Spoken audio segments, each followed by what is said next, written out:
Okay, so Larry Collmus, thank you so much for joining me. You are the racetrack announcer at Del Mar and also the voice of the Breeders' Cup and Triple Crown for NBC Sports. Yeah, it's been a fun gig that I've got for sure, and it's nice to be here with you. And not too many people named Larry anymore. I was just gonna say that when I reached out to you, it felt like I was writing to myself, and I was looking back. I've done 54 episodes of the show, and you're the first other Larry I've interviewed. There you go. Perfect. First for everything, and a good name, by the way. Yeah, well, it works for us. Yeah, it does. All right, so you're the voice of essentially some of the most memorable horse racing moments, and I want to talk a lot about your career, but I kind of want to start at the beginning.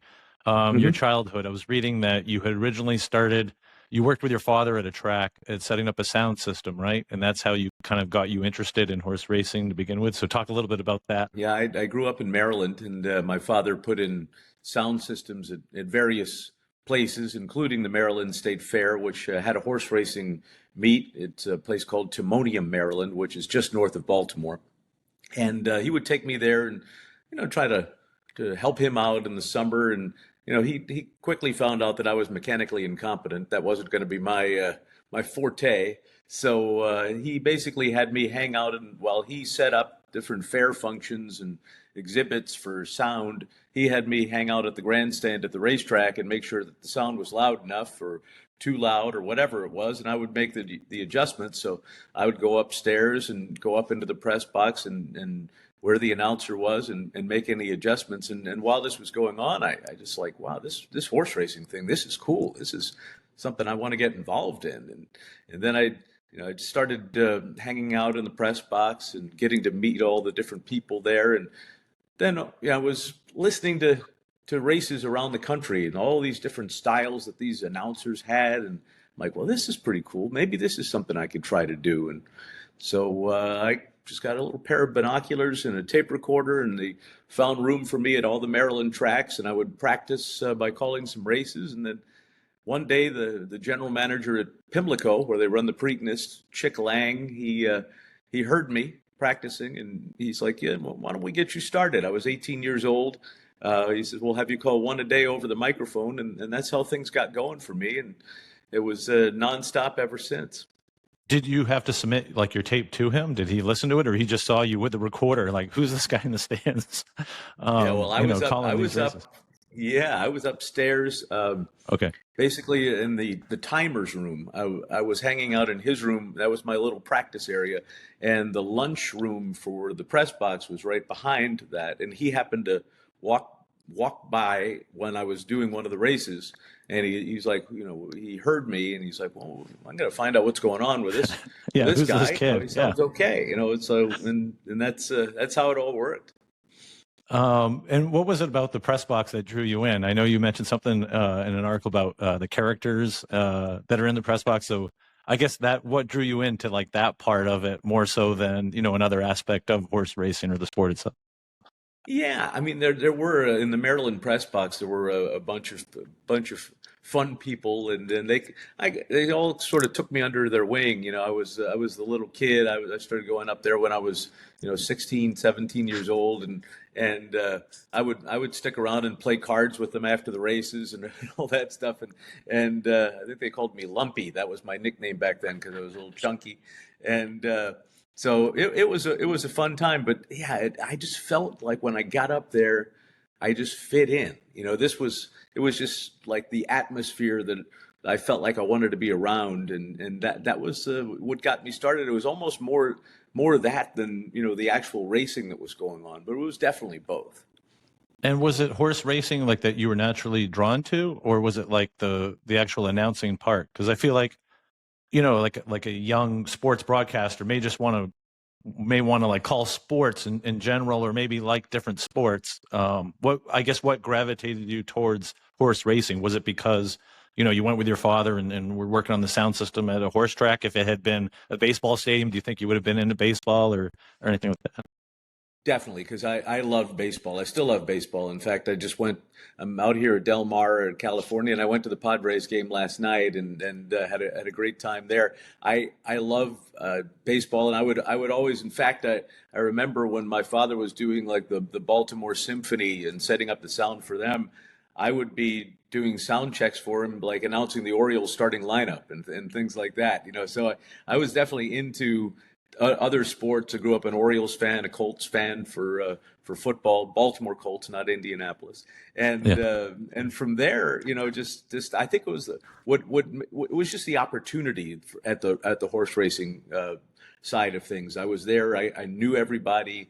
I had an in, and that's how it all started. And no, I never really did any other sports, but I've always had a definite interest in other sports. So you think then that it was just luck that, it happened to be a racetrack that day that when you were young that led you into your career? Yeah, yeah. I Huh. mean, it was definitely right place, right time, and right opportunity. And I had started going to college. In high school, we would hang out in the cafeteria, and I would be calling the races from the day before and looking at the newspaper. And one of my classmates was Jim Schwartz, who's now the defensive coordinator for the Cleveland Browns. He was the head coach of the Detroit Lions for a while, and he's a friend of mine. We keep in touch. And but when I finally graduated from high school, Mount St. Joe in Baltimore, I went to Loyola College in Baltimore, and I was spending more time at Pimlico Racetrack than Loyola College. And when this opportunity came, I'm like, you know what? Let's just go for it. And luckily my mother had already passed away, unfortunately, when I was 14. So it's just my father, and he was like, he knew that I fit into the racetrack scene, so he didn't try to keep me from dropping out of school. He's like, go ahead, look, this is probably the right avenue for you, and it's worked out. So, okay, yeah, that was going to ask is, was he supportive of you wanting to pursue this career? Because I feel like I interview some actors and actresses and musicians, and they're always like, yeah, I pursued my dream. My parents were definitely not on board with this. They're like, go to Yeah, college, get your degree, then do what you want. But yeah, yeah, so and so he, it sounds he like was he he was he definitely embraced on board. your passion from a young age and knew that that's what you wanted to do. Yeah, he had seen me around, the area at the track, and that everybody, that I fit right in with everybody, and he understood. Yeah. And your first full-time gig came in 1987 at Birmingham, right? So what was the transition like doing, the Maryland circuit and then into full-time now, being a race caller at an actual, race, and I guess transitioning from, the small circuit to something now a regular calling gig. Yeah, I mean, I was basically going from being the assistant announcer and calling a race or two a day to being the everyday guy in Birmingham. I had mentioned Chick Lang, who's the general manager at Pimlico. His son went down to Birmingham, Chick Lang Jr., to be the head of PR down there, and he's like, "We need an announcer. I think you're ready. You want to do it?" I'm like, "Yes, I do. Let's go." And I was 20 years old at the time, and in fact, the track. It was the first time there was ever racing in Alabama, and it didn't really last very long. But they were originally going to make the age to get into the track 21. And so Chick said, we need to look into this because our announcer's 20, so they changed it to 18. And so it worked out okay. And, Birmingham was fun because everybody was from somewhere else. We all were coming from different places in the country. And because racing was brand new to Alabama, the track didn't last very long as a thoroughbred racetrack, but we did have a good time that year in 1987. Yeah, and you made it in, obviously. Can you describe can you describe like your first race calling? Were you nervous? The first time that you were like live and this is it. It wasn't just a taped recording of, you doing it in the press box or in the stands, but this is it. It's go time. Oh yeah, you're definitely nervous. No doubt about it. It was a race at Bowie Racetrack in Maryland where I called my first race. A horse named Tiara's Flame won the race. I remember that. I don't remember much else other than the fact that my binoculars were shaking and my palms were sweating, and I was hoping I didn't mess up. And I got through it all right. The funny story was the third race I ever called was a couple of days later, and Chick Lang Jr. afterwards, I went down to his office. I'm like, because I had confused two horses at the top of the stretch, and I was like distraught, and it was a terrible call. And I went down to his office and I said, if you guys don't think I'm ready for this, I understand, And so he said, well, I'll be honest with you, I really didn't hear the call. Goes, you didn't say the F word, did you? I'm like, no. He goes, okay, then it was fine. So that was, and I haven't F-bombed since on the mic, so that's good. We'll try to keep it that way. Yeah, fingers crossed, right? Yeah. Although you made it this far, so I think you're good. And then in 2011, you achieved your dream, calling the first Kentucky Derby. So what went through your mind? One, finding out that you were going to call it, and then was it like a whole new element of nervousness at that point? Or is it just, another day at the track? Yeah, no, the Kentucky Derby is never another day at the track. I can tell you that good. much. There was, not even close. The finding out about it story is great. I was calling the races at the time at Gulfstream Park, which is in South Florida, in between Fort Lauderdale and Miami. And we were at the very end of the winter racing season. There was like early April and very little going on. I was getting ready to go back home to New Jersey, where I now live and where I would spend the summer as the announcer at Monmouth Park racetrack there at the time. And the phone rang in the announcer's booth. And I remember, it's an easy number for me to remember to this day. It was 212-444-4444. I'm like, who the heck is this? And so I pick up the phone, and the fellow on the other end of the phone was Fred Gaudelli, who was the executive, or he was the producer for the Triple Crown and also for Sunday Night Football at the time. And he said, we wanted to talk to you about calling the Kentucky Derby for us. Now, there was a fellow named Tom Durkin, who was my predecessor for that gig for years and years, and Tom was one of the all-time greats. He was stepping down, but it was never made public. And I had no idea about that. And so I was extremely skeptical that this was a real phone call.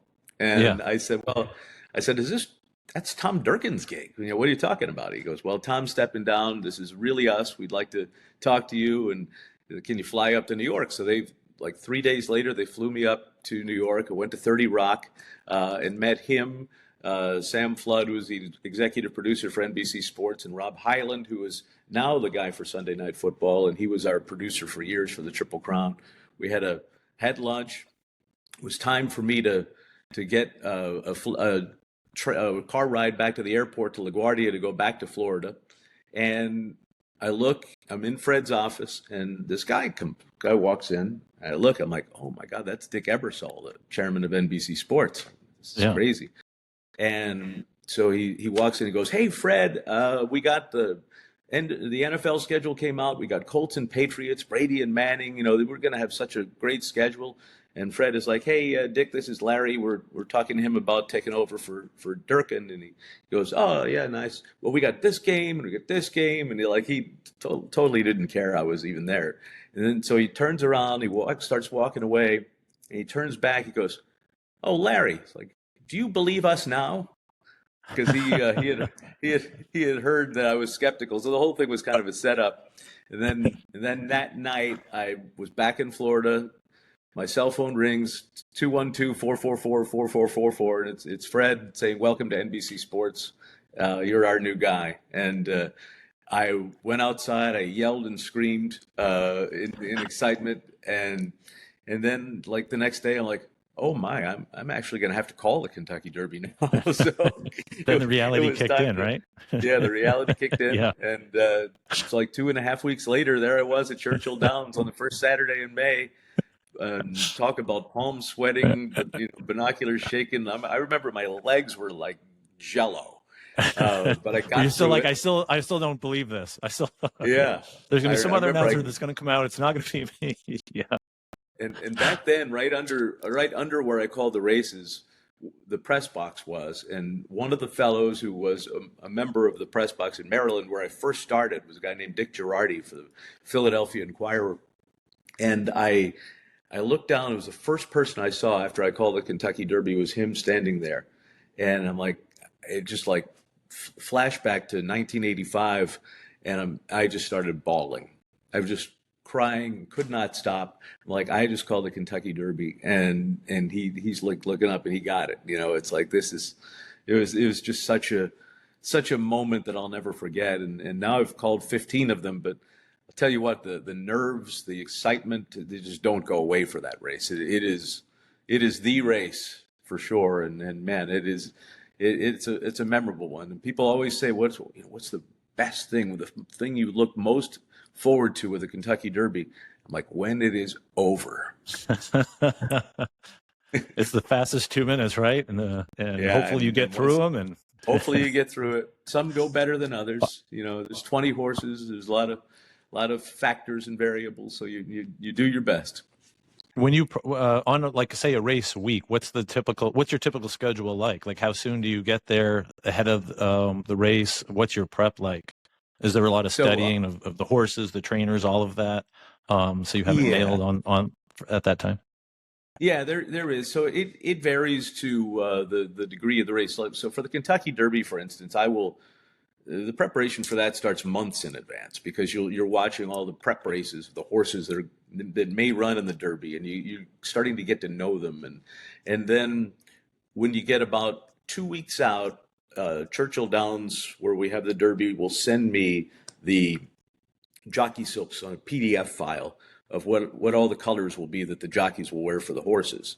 And those colors are the colors of the owner of the horse. So that's when the real memorization process starts. So you get those, I make flashcards, I study those colors, I look at the past performance of the horses, trying to figure out where they might be in the race, and then give myself a quiz like 5-6 times a day, and just go through all 20 or whatever horses that are going to run in the Derby and make sure I know them. Now, obviously, you're not going to do that all the time, but you do that for the Kentucky Derby. On a regular day, I have an iPad, and I will draw all of the jockey silks for each horse right next to the horse's name, just so I have it there and I can start to get a mental picture of them. And then when the race runs, ideally you're not looking at that, but it's there in case you need to find a horse. So it takes me about an hour and a half depending on how many races to get all that done. And then it's race to race memorization, basically. And it's refer to it as a bathtub memory, because you get all that information in your head, you call the race, you let it drain out, and then you get a new one in a half an hour. And it's a typical like process of remember, forget, and by the end of the day your brain is like, And talk about like calling the race itself, like those 2 minutes, because I've seen several social media clips of you calling the race, and you're basically standing there with binoculars, and that's it. Like you don't really you're not looking at like a screen. Like if you see like other sports broadcasters, they're looking at a play, they have replays, it's a 3-hour game. They have all the technology to see it right down to, the specs of the ball or whatever sport it is. Where for you, it's just binoculars, it's live, and that's it. No screens, no monitors. No spotters, no nothing. No, there are monitors up there where I am, and they are there to take a look at if I choose. I haven't seen you looking at them in any of the places. Well, that's good. That means I know the horses, right? So because I'm not looking away, because if you've got the binoculars, it's you that controls what you see, right? Whereas the monitor, you're under, of course, NBC does a great job of showing the race, but I want to be able to be where I want to be in the call. So, and binoculars is the best way for me to do that. I will look away to see like how fast they ran you'll see me take a peek. They ran the half mile in this amount of time. I'll give that fraction, and then I'll go right back to the binoculars. But you try to avoid different ways that might mess you up. Now we've had a scenario like when the horse Justify won the Preakness on his way to winning the Triple Crown in 2018. It was complete fog at Pimlico that day. and I could not see anything through the binoculars. So the NBC people would, during the commercial breaks, were like, okay, this is the shot we're going to show you. And they would switch to different camera towers and all. And I'm just looking right at the monitor. I wasn't even looking at the track the entire race, even though the track was in front of me. I couldn't see it. It was that foggy, but it was pretty interesting. So the monitor's there if you need it, for sure.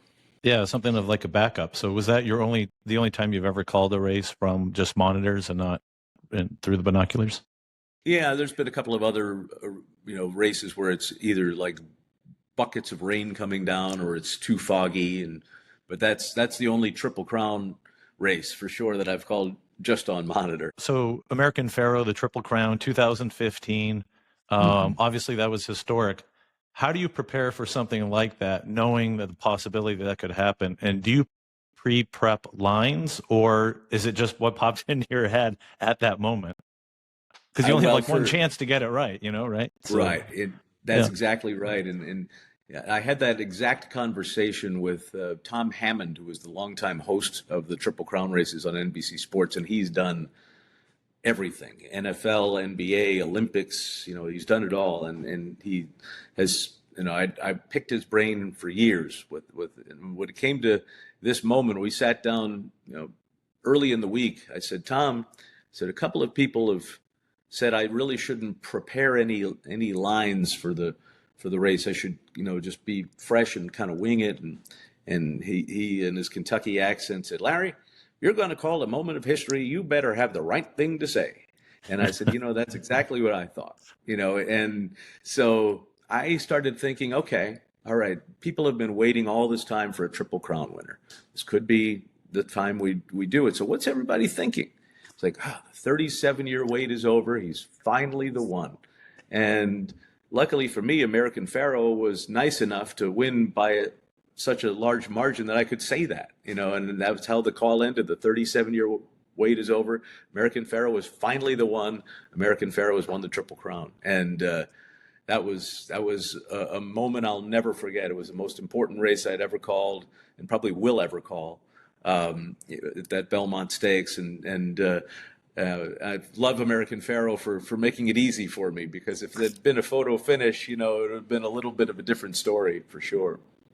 Is that your favorite race to have called because of that, the significance of that, or do you have another one that's a favorite? I guess what's your favorite race that you've called? And then is there one that you were like, oh man, that was a disaster. I can't believe I said that, or where like you just wish it kind of got erased from history? Oh yeah, no, that would be my favorite. I think the two favorites probably both involved American Pharoah. Was him winning the Triple Crown at the Belmont Stakes, and then him coming back and winning the Breeders' Cup Classic later that year in the last start of his career at Keeneland in Kentucky. And to me, those two races were just a big thrill, because I get to be a part of a horse of history. Yeah, there've been some races where I'm like, yeah, I'm not too happy about that call. A couple of years ago, Mystic Dan won the Kentucky Derby, and I picked him up a little bit late. He had slipped through on the inside, and I was looking up on the outside for horses that were moving up, and he had already taken the lead when I finally saw that he was in front. It came a little later than I wanted to, and of course, on social media, on Twitter, I'm getting beat up like crazy. I'm like, I got to stop looking at this, right? So, not everything when you prepare as much as you could possibly prepare, but not everything works out perfectly, and you might have your binoculars in the wrong place when something's happening in the race, and you might miss it. And that was a situation where I wasn't looking for a horse to come through on the rail. I was looking for a horse to come up on the outside, and I missed him, and eventually got him, in time. But that one, there's been a few that just like I wish I had another chance at calling that race. So I don't think there's such thing as a perfect race call, but there's some that you do better than others for sure. And I'm sure there's a lot more like eyeballs on the the national broadcast versus a track feed where you do get that criticism on social media. Oh yeah, especially the Kentucky Derby. Yeah, of course. The whole world's watching. Right. Do you, when you're prepping for, I guess any of these races, is there different expectations or like vibe or pace depending on, the track or what the broadcast is for? Yeah, I think there were, to me, when I'm doing an NBC race, like a Triple Crown race or a Breeders' Cup, um, you, especially the Kentucky Derby, you have a more broad audience, a broader audience than you would if you're calling the third race on a Thursday at Del Mar, where it's just the hardcore racing people that are watching this. So Yeah. you might change your vocabulary a little bit, or and maybe be a little more with explanation, than you would on a regular race. And also with the Kentucky Derby, NBC obviously is going to be showing these features on people and features on horses during the broadcast, and you want to keep that in mind too. Let's say a horse, we did a feature on Bob Baffert, who's one of the top trainers in the game, and I'll say in the call I might say, and Bob Baffert's runner so and so, because they'll be like, oh yeah, that's the guy we saw earlier, and things like that. So I think there's a little difference in the call for television than there is for the track. Yeah, makes sense. And you recently took over for Trevor Denman at Del Mar. So explain to me a track like that. What's the season like? How long are you there for? Because you don't live there full time, right? I don't, not yet. I'm thinking about it, because if you've ever been to this area, it's pretty darn good. It's the weather here is pretty much spectacular and perfect in Del Mar, which is it's just a couple of miles north of San Diego, and it is such a cool place. It's right on the Pacific Ocean. My announcer's booth up there is a view of the ocean. It's incredible. So yeah, I might move here, but Yeah, not a bad but place yeah, to be. so the racing season at Del Mar started in the second week of July, and it goes through the second week of September. So it's basically 2 month season, and then we run again in November. So there's two separate race meets, and so I'll do both of those. So I'll go. My home is in New Jersey. I don't work there anymore, but I'll go home to New Jersey in October and kind of do a couple things. I got some small gigs, and I'll go back to Del Mar. And then in the winter, I work for FanDuel TV, not calling races, but I'm an analyst. FanDuel TV shows horse racing from around the country, and I'll base myself at Gulfstream Park in Florida, and I'll be down there in the winter on FanDuel, kind of trying to pick winners and analyze races, and it keeps me fresh and interested in the sport, and during the winter as we get ready to get back into the announcing end of things with the Kentucky Derby in May. Yeah, so it's almost like a cycle where Yeah. you're located around throughout the year. Yeah, and my home again is in New Jersey, but I'm there less and less. So I'm either thinking maybe it might be time to either move out here to Southern California to Del Mar, or possibly South Florida, because I'm there, during a good part of the year. So either one could be a decent option. Yeah, and do you still have family is there family in New Jersey or in No, Maryland, or to be yeah, in that area? Maryland. Yeah, Mostly Maryland. yeah, mostly families in Maryland. My brother lives in Atlanta with his family there, and my sister in Maryland. So I'm single, and so it makes things easy. I just get from Yeah. place to place to place. Yeah, and you get to I travel and can't see have the a dog country. though. I want a dog, but I can't have a dog. Not That's right. true. Yeah. Yeah. I enjoy other people's dogs. Oh, there we go. That's the way to do it. Yeah. Yes. Okay. So then how many days throughout the year would you consider yourself on the road? Do you consider that on the road when you're spending 3 months in one location, or no? Yeah, I mean, I actually talk about on the road. I actually drove from New Jersey out here because I thought it'd be fun. It took me 6 days. I took my time, but yeah. So I'll get in for this summer. I've got an Airbnb, and rent that for a couple of months, and I'll, in Florida, same thing, rent a place down there for a while. But my only like place that I actually own is in New Jersey, and it's really nice, right by the Atlantic Ocean. I'm about as close to the Atlantic as I am now to the Pacific. So it's a long way from home, but I consider both places home now. Yeah, it's the one. So this is the one place you own, but you're there the least, probably, right? Exactly. Makes no sense.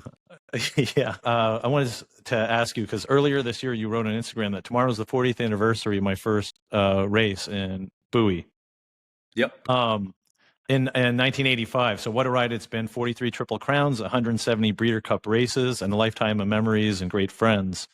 So when you think about your career and spanning the decades, becoming a household name, what are you most proud of throughout your career? That's a good question. Most proud of, I guess the fact that I've been able to make so many good friends and kind of fit in every place I've gone to, and just I've been extremely fortunate to get to call all those amazing races and be a part of history with American Pharoah, and there's just a lot of great memories that I'll have for years because of that. But I think one of the most important things is the friends you make along the way, and wherever you go, and whether it be in Florida or New Jersey or California, it's Kentucky, wherever. I got so many people on my cell phone here that I can contact that if you haven't talked to him in a while, I'm like, I haven't talked to this guy in a while. Let's text him. It's pretty cool. Yeah. And do you think that obviously racing has changed over the years as far as technology goes? So where do you see the future of racing going? And do you eventually see someday as like a separate call for just a digital platform or social platform, because that may have more of an audience than, say, broadcast? I just hope they don't have an AI announcer and That's true. put me out of business. It's replacing everybody. Yeah. It is. Yes. So I shouldn't even have brought that up. Don't Yeah. do AI. I'll edit this out. We won't tell them. So you know what? I think it's already that way. I mean, there's in the past, back in 1985 when I first started, you only bet and saw the races at your track. There was no such thing as simulcasting where you could watch a race from another racetrack. Now that's the given. That started to happen in the late 80s. And then at that point, you could bet on any track around the country. So some of these smaller tracks, they'd still be doing well because people would be betting a little bit on their races, but the people there would also be betting on Del Mar and Saratoga and all these big tracks. And the way the game has changed so much is a lot of betting now is done on apps and on laptops, and you don't have to be at the track. The one thing I will say is there's nothing like being at the track, and I think people need to understand that the atmosphere should be part of it. But the going to the races with your friends and seeing these beautiful horses and the jockeys with all their colors up close and personal. It's to me, it's a lot better than watching the race on your laptop from your couch at home. But a lot of people are doing that now, and so racing has had to continue to adjust to the changes in how people live their lives, and not just in horse racing, but in general. A lot of things are done remotely now that were not done that way before. Is there any advice that you would give to a younger person that would want to follow in your footsteps, or maybe a younger version of you, if you could go back and say, hey, maybe you should have done it this way or that way, or what have you? Yeah, there's as far as I go, there's always a couple of things you would say, if I could do this, I would change that. But it's all worked out in a good way for me. So I've been kind of fortunate with that. But I would say for the younger generation, and we have a few really good young announcers out there, and the ones that if you haven't got started yet and you're really into it, one, do like I did, practice, call as many races as you can at a track, or if you can't get to the track, do it at home, whatever you have to do to get a feel for it. But also, you want to be able to wear a lot of hats, because this day and age, especially smaller tracks, you're asked to do a lot of other things than call races. You should be able to do writing, do interviewing, PR, whatever you need to do to make yourself valuable. I think that's important to know, and just be willing to do whatever comes your way. Jump at opportunities, and just hope and be nice to people. Don't burn any bridges. Don't make any enemies. I had a couple of that happen to me, but that's okay. I think everyone does along the way, even though Oh, yeah. you're not supposed to, you don't want to, and I think that's No, true for any career. Yeah, I'll say for that sure. even for myself. Yeah, good advice. I have a few quick questions, like fun questions that I want to ask you. So, do you have a favorite track that you've called a race at? I think that I love calling here at Del Mar.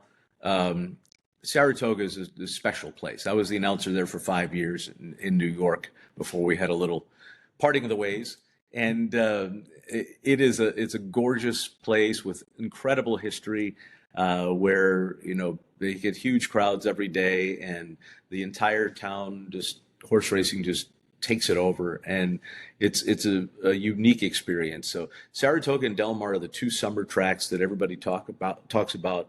They're nowhere near like each other, and they're both fantastic in their own ways. So I would say those two would be the leaders in the clubhouse as far as my favorite tracks to call. Okay, and most nerve-wracking race you've ever called? And anytime they start to walk to the starting gate on the first Saturday in May in the Kentucky Derby, it's nerve-wracking each and every time. I don't know if there was a one specific one. It's just more like that race, and it just you just want to get it right, and there's a lot of things that can go wrong, and so you just hope it's okay. But it's just every year the Derby's nerve-wracking. It does not go away. It's nice to know that you still get nervous for that race, for as long as you've been doing it, and Yeah, and I think it helps. I think it helps for any the energy professional. too. Yeah, it helps the energy too. I think that nervous, pumped up energy that you have, that'll come out in the excitement of the race call. Yeah, and I can honestly say, like the clips I've seen on social media of you calling the race, everyone's like, "This guy deserves the Triple Crown right there for calling that." Like most of the comments, are like, "This guy's the best. He's the best. Who is he? This guy's great." I don't. The funny thing is that Everyone's like, "He's a legend." I have no idea, until I saw it, of what I look like when I'm up there calling these big races. Like I'm going like this, fist pumping, going all around animation. the place. It's like what? I'm actually doing that? It's like. Can I just? Well, that's how I kind of discovered you, as you came across TikTok, and I was like, "Oh my God, this is amazing!" And I was like, "How does he do this? I've got to have him on the show." So thank you for coming cool. on. Yeah. Is there one horse name that was like unforgettable for you, or that you'll never forget? Well, there was one race at Monmouth Park in New Jersey. It was 15 years ago now. Then there happened to be two horses in the race whose names were, and this was a complete and utter coincidence. My wife knows everything, and the wife doesn't know. And they ran against each other, and they finished first and second. And the call went viral on YouTube. It was there was 2 million whatever viewers, within the first couple of weeks. And I remember I ended up having to go on like the CBS morning show and a couple of other, the thing went crazy. And I'm like, it's just a little regular race at Monmouth on a muddy day, and but those two names happened to come together in the same race, and they finished first and second. And people ask me about it all the time to this day. You'll never live that one down, right? No, it was fun. My wife knows everything did win, by the way. Oh, do you know? Okay, good to know. Of course. Of course. And I said it, of course, Properly in the named. Good call. And if you weren't calling horse races, what would you be doing? Have you ever thought of that? Like, what else would I be doing? Or Yeah, no, that's a like good this question. is it. Like I never thought of that. There was no other path for me. This is it. Well, the path started so early, that there really hasn't been another one. I mean, I would hope to have, if it wasn't this, then it might be another sport, and as an announcer, it just seems like it's worked out that was what I was destined to do. And so far it's been great. I mean, I've been, as you said, doing it 40 years, and there's no reason to do anything else at this point. Yeah, let's say it worked out quite well for you. Yeah. Do you still wake up every morning and pinch yourself and probably say, I can't believe this is my life and this is what I get to do for a living, is travel around and call all these amazing races? I think I should do that more. I think sometimes you take stuff for granted, and then every once in a while when you're having a bad day, you think, well, no, this is really not that bad of a day. You're doing okay. You're doing a job you love, and you're doing it at the highest levels, and it's, you're a lucky guy. And so yeah, it's been good. When you're talking about starting off my day, that's one of the other things I do to try to get myself and brain moving. I do all the New York Times stuff, the crossword, the Wordle, connections, strands, all that stuff to get the brain going in the morning, and that seems to help wake me up. Yeah, it's something so simple as that, that helps you out. Yeah, and it helps your vocabulary. It helps, I highly recommend it. Yeah, you got to work your brain, right? Is Right. just as much as anything else. Yeah. All right. Well, Larry Collmus, thank you so much for doing this. I appreciate it, and best of luck to you. And I look forward to listening to you for 2 minutes every first Saturday in May. There we go. You got it. That was it.